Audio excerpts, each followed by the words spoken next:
Good afternoon, everyone, and thank you for participating on this call with us. We want to give you an update on the vaccination campaign and where we are. As today, we have administered about 60,000 doses of COVID vaccines in Clark County.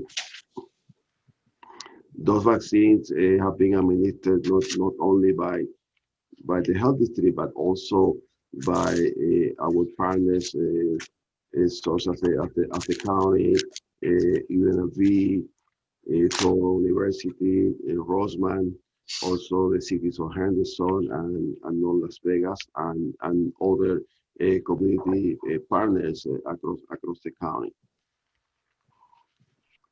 The groups in Clark County that are eligible for the vaccine today are the healthcare workforce, who are, the first group that was eligible for the vaccine.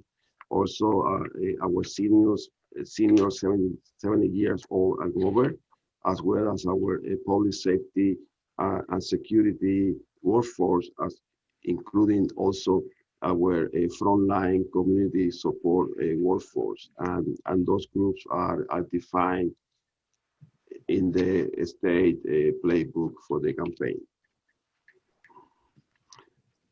We also want to share with you that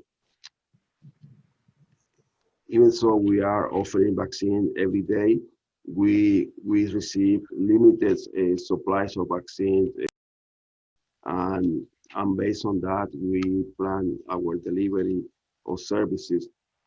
And at some point, it becomes so challenging to satisfy our community demands and the availability of vaccines at our sites.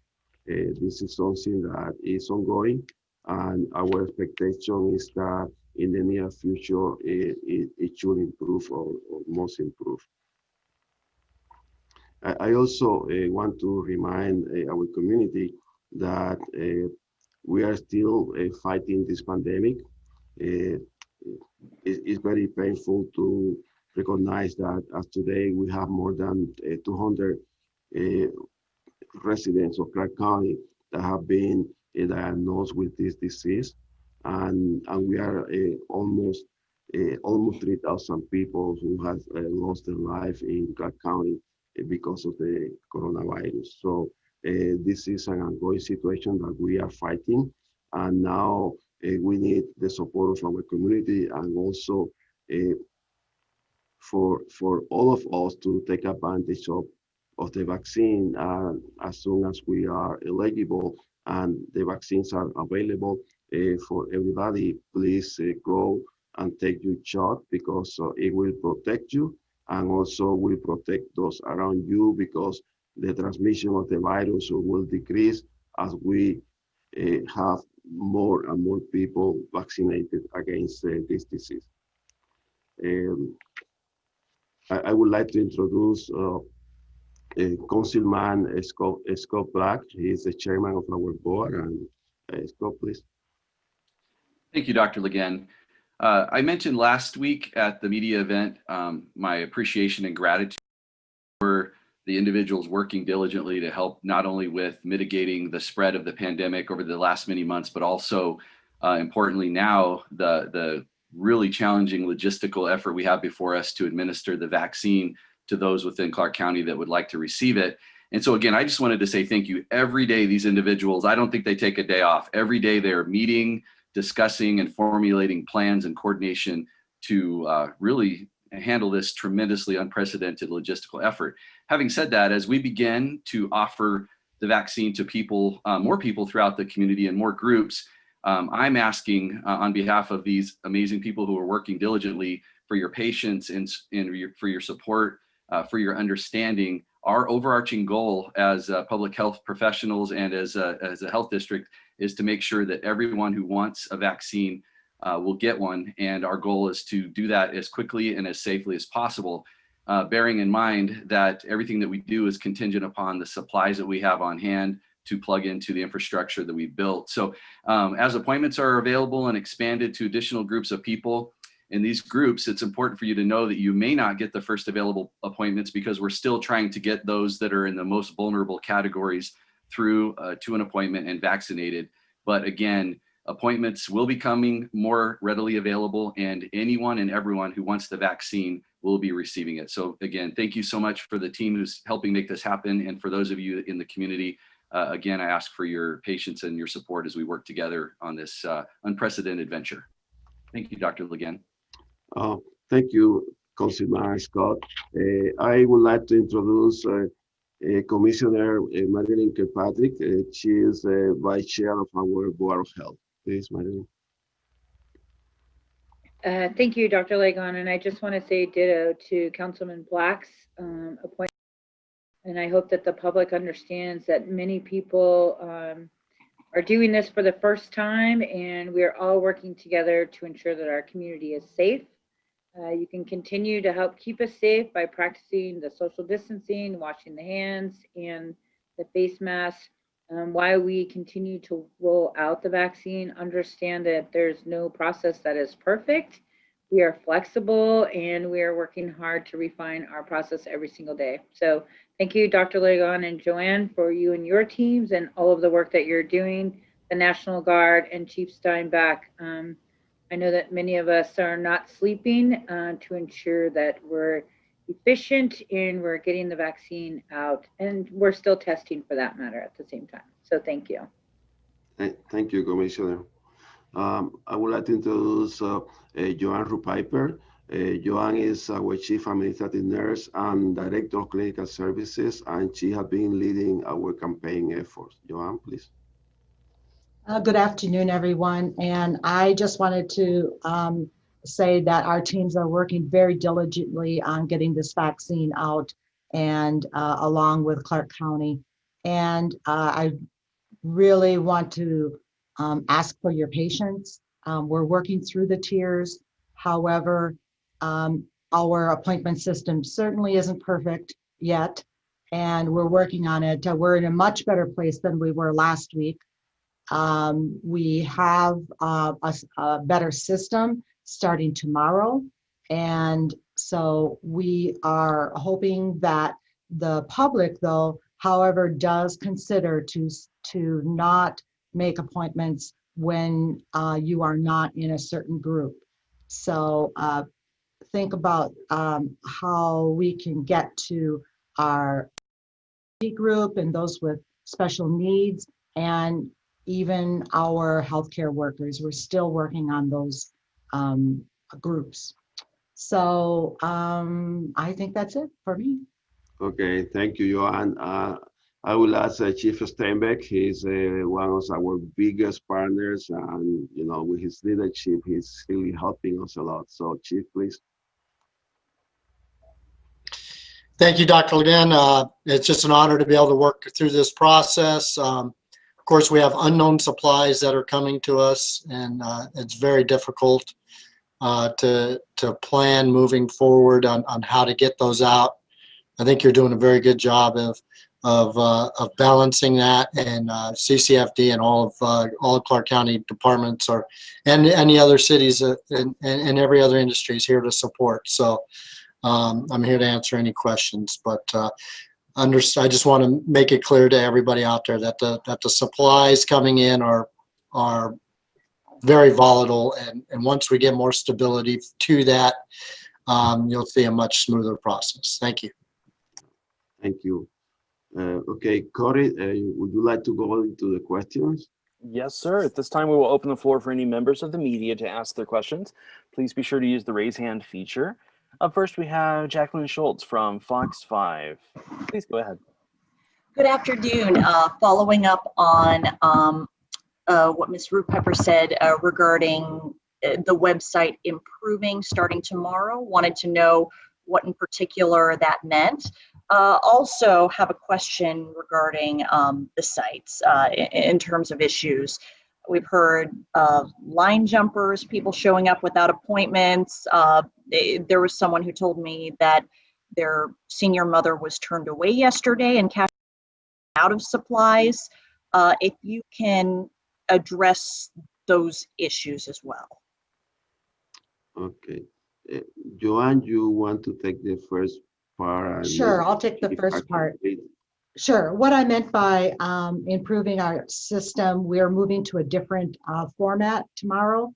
And we've been testing it at our Western site, and it seems to be working well, where people will register with their demographic information, and that will speed up the process during the clinic. And we're also able to gather more information and send out reminders and those types of things. Okay. And the second part of the question, I think, was about Cashman. And I don't know, Chief, if you have any details into that piece. Well, I certainly can't speak to the specifics of what was just reported. I can tell you that we have the Nevada National Guard down there, along with some CCFD fire personnel and other community partners running that site. We want to honor appointments, of course, and we are honoring appointments. Like I said, the supply chain has been a little bit volatile, and we're working out our process at that Cashman site, just like the other sites throughout the weeks or throughout this last week. It's improving. We've been pushing to get more capacity out of that site. So it opened up at 1,000, then they pushed to 2,000. And our goal is to sometime get to 4,000 a day out of that site. We hope, I've gotten a lot of positive feedback as to how the site is running. There is that is what most of the people that are down there experience. There are, so the way the vaccine, and I'm a fire chief, and Joanne works with vaccines, so she can explain this much better than I can. But the way that the vaccines work is that there's times associated with the vaccines, specifically after you've opened up a vial. Sometimes there's an opportunity there and a desire on our part to make sure that none of that is wasted. If that ends up going to somebody that doesn't have a scheduled appointment, then that's better than the vial being wasted. But as has gotten, certainly has improved. We think that the people coming through there without appointments and without the proper proof that they were in the right category or right tier, excuse me, will be extremely minimal, if not totally non-existent. So that's the way that we're operating there. And we apologize to anybody that was inconvenienced by that and hope to get them in as soon as possible. Okay. Thank you, Chief. Our next question today comes from Mary Hines. Thank you. I've spoken to hundreds of seniors, heard from hundreds of seniors, 70 and up, who haven't been able to make appointments. I'm wondering, what is the rationale for opening up vaccines to so many additional groups as you did Friday, when you still have served many members of our older population who are those at greatest risk? What is the explanation? Okay. Well, the way that we look at this was based on original planning. The seniors that we start offering the vaccine at our sites is part of a combination between our mass vaccination sites and the vaccination opportunities that will be or actually are already available starting today at local pharmacies. I don't know if you saw the announcement from the state that came up yesterday, that Walgreens and Smith pharmacies will be offering a vaccine to the seniors starting today, and also they provided a link for appointment for seniors at those facilities. So what it means is that starting from today, the seniors will have the opportunity to receive the vaccine at local pharmacies close to the neighborhood, in addition to what we are offering at the mass vaccination sites. So that's the rationale for us when we decided to open for the seniors, waiting for the complement from the local pharmacy that started today, and also because we still have to support the vaccination of the workforce, and that's what we're trying to accomplish. Our next question today is from Mr. John Trainer. Hi, thanks, guys. Just a two-part question. At this very moment, how many days worth of vaccine do you think you have currently? And the second for you, we've had reports of some municipalities, some cities vaccinating their employees. Can you verify if that is happening, and if so, why that's allowed? Okay, Joanne, you want to take the first piece? Or? The first part, so the vaccine, it depends on the demand, of course. So, and the allotments from the state. So we put our order in on Tuesdays, and we'll find out tomorrow what we will get next week. So we expect our vaccine supply to be adequate through Monday, Tuesday. We can only get 1 week of a vaccine at a time. Right. The second part of that, we are distributing vaccines to multiple partners in the community, including local jurisdictions or cities, and those partners are asked to administer vaccine to those groups that fall within the lanes that we are currently working with, is the seniors, healthcare workers, safety, and how we call the other group, the frontline community support. So on those guidelines, all those sites are asked to operate, and that's what they have been doing, including offering vaccine to the seniors at the site. Next up is Mr. Jeremy Chen. Hi there. My question is pretty much regarding, since we now have the new Biden administration in place, the president now saying that his goal is to vaccinate or at least administer 100 million doses of the vaccine within the first 100. Are there any sort of needs or hopes with the likelihood of more federal involvement in terms of how the health district can roll out the vaccine to everyone that needs it at this point? Obviously, all across the country, there have been kind of news of kind of a little bit of a disconnect as far as how many vaccines were available and whatnot. So I wanted to see if how that would affect, the needs of the health district. And the second question is more of a clarification. Did you mention there's 60,000 so far that have been doses administered in Clark County, or is that how many the health district has at this point? Thank you. Okay. Yeah, I said in the beginning that there have been 60,000 doses administered in Clark County. Today, I would say earlier this morning, the number of doses available at the health district was, I believe, about 26,000 doses that might actually be gone through the weekend. Regarding the new administration, well, I mean, we are just within minutes of the new administration because, President Biden just took office at noon Eastern time, and they have mentioned plans to enhance the vaccination campaign and provide additional resources.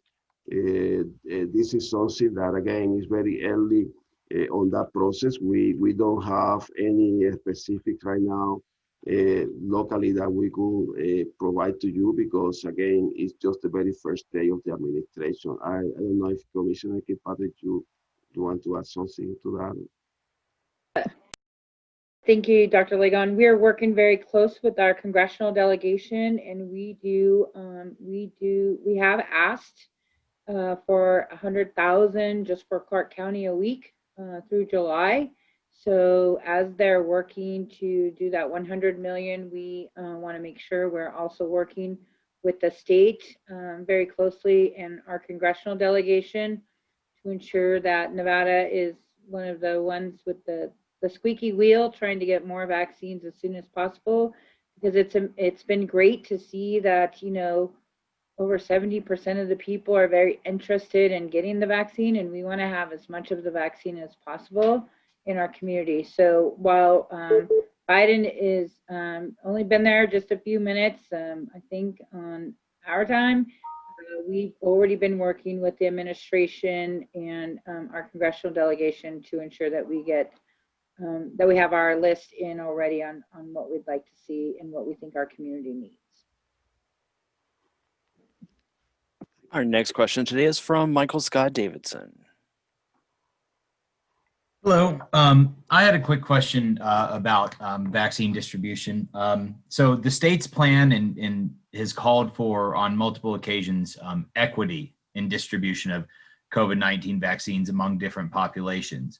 I'm wondering at this point what efforts the SNHD or other local governments that are distributing the vaccine here in Clark County are undertaking to measure and ensure and kind of just keep tabs on whether our vaccine distribution is equitable, not only in its distribution to, you know, the elderly or these groups that we've prioritized, but also racial groups, across different areas of town, as we know that some zip have been particularly hard hit in Las Vegas, the Las Vegas Valley alone. What's being done to measure that equitable distribution and kind of measure where we're at as far as that goes?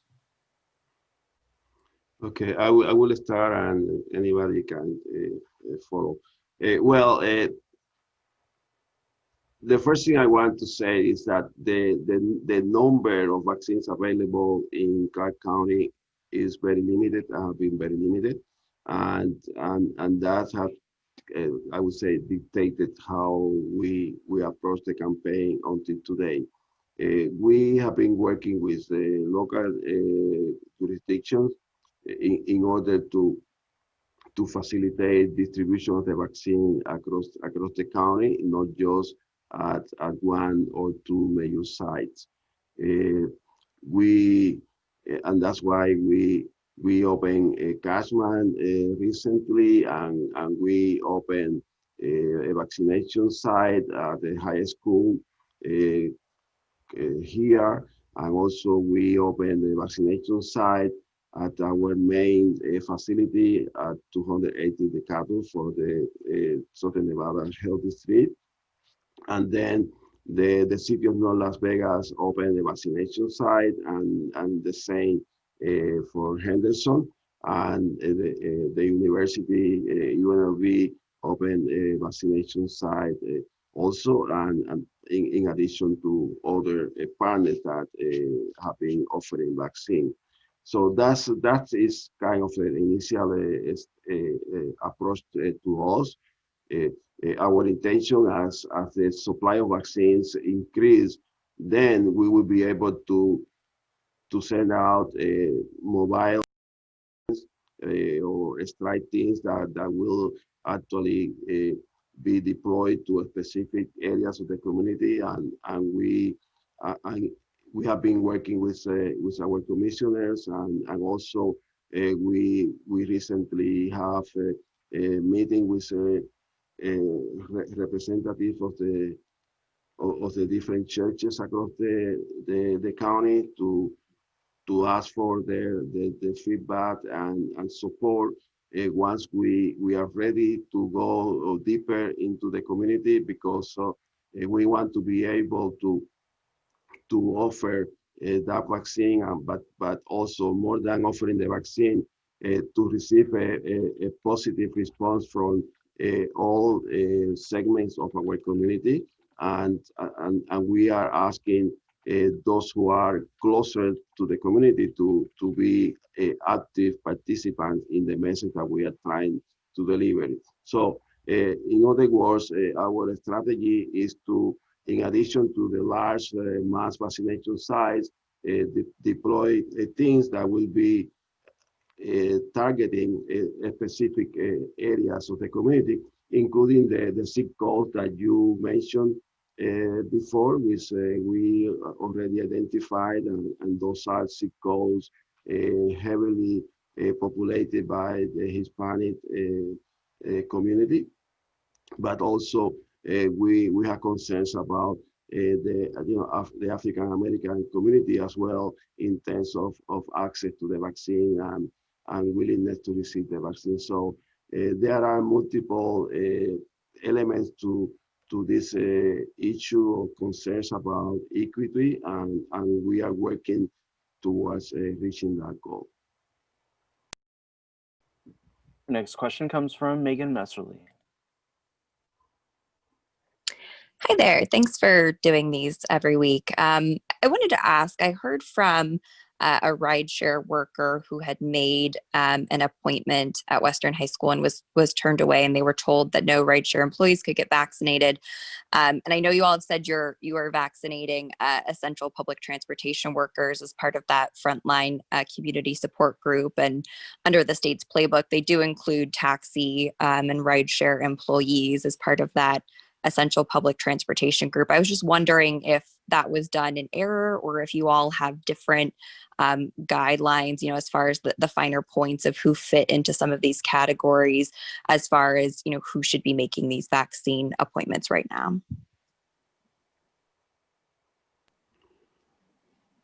Honestly, I mean, you're talking about a very specific situation.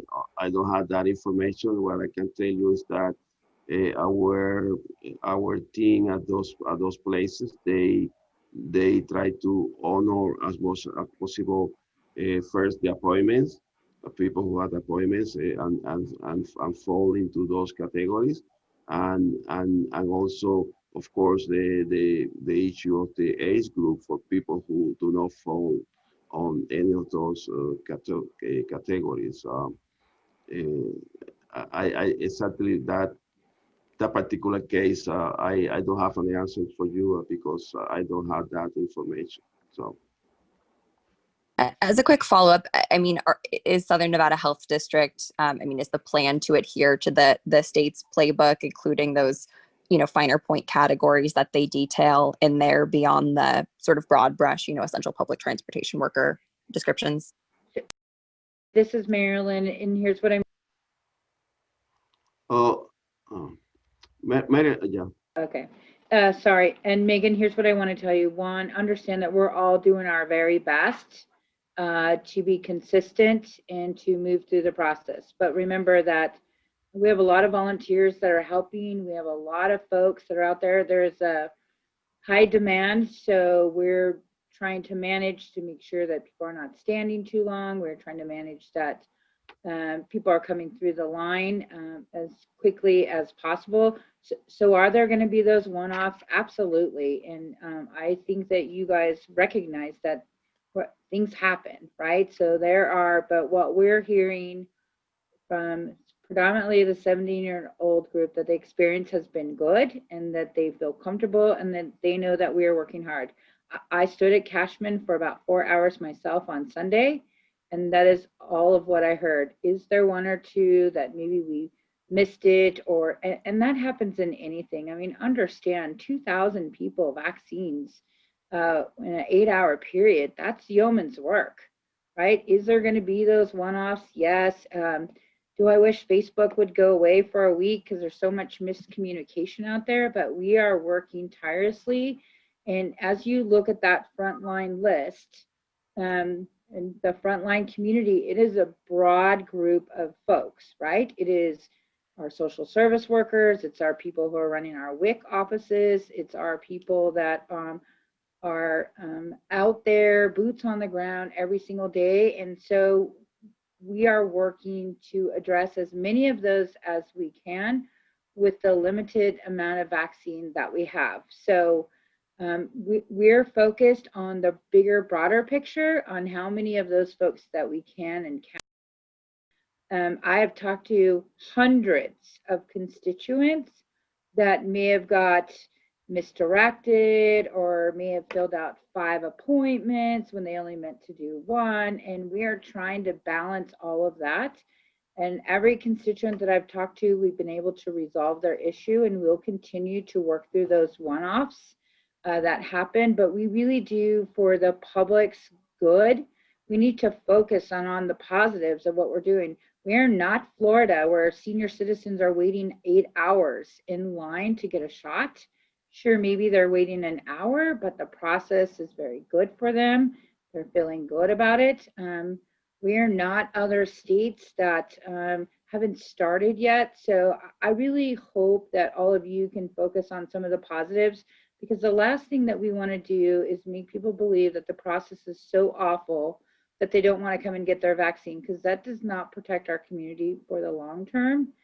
And we are going to have to make some adjustments. We're not perfect. And anything that we do, we have to make adjustments. So we are working through as many of those frontline people that are out there facing the community every single day. And we continue to evaluate that list every single day based on what's going on. As Chief Steinbach told you, the amount of vaccines that we have. And so it's not our intent to turn anybody away, but at some point we want people to have appointments and we want them to come prepared. And there's a couple of things that I think we're not talking about here today that we need to.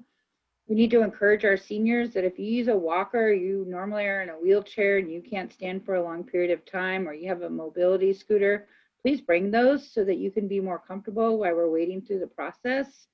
We also need to remind people that please book 1 appointment, not 5 across the valley. I had a list where one person booked up all 10 appointments for 1 spot, and that's not helpful either. So we need to do a better job on public messaging, letting people know that, yeah, we can run tight on vaccines. And at some point we may run out, which is a good thing, because then we can ask for a lot more.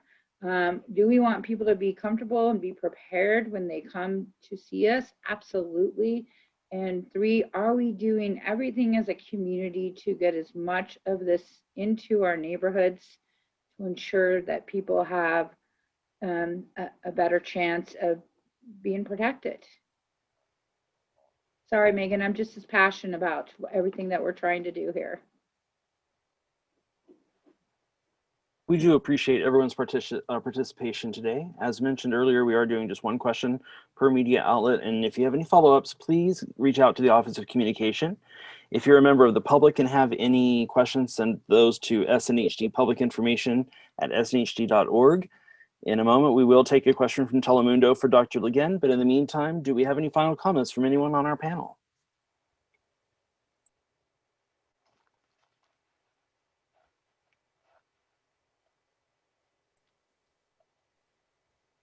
All right, seeing none, I guess we will move on to our Telemundo question. Cynthia, I'm unmuting you now. Oh, wait.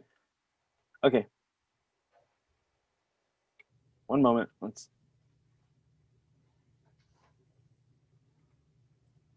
Hold on. Let me unmute you.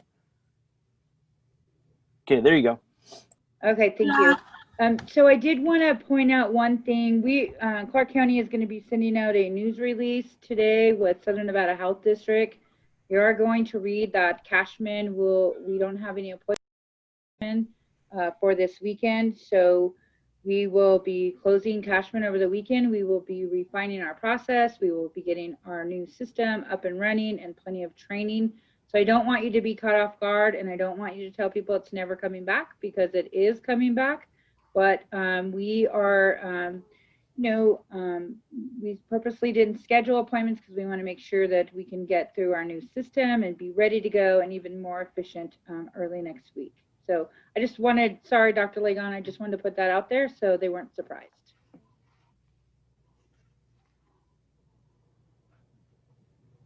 Anybody else on the panel have anything to say?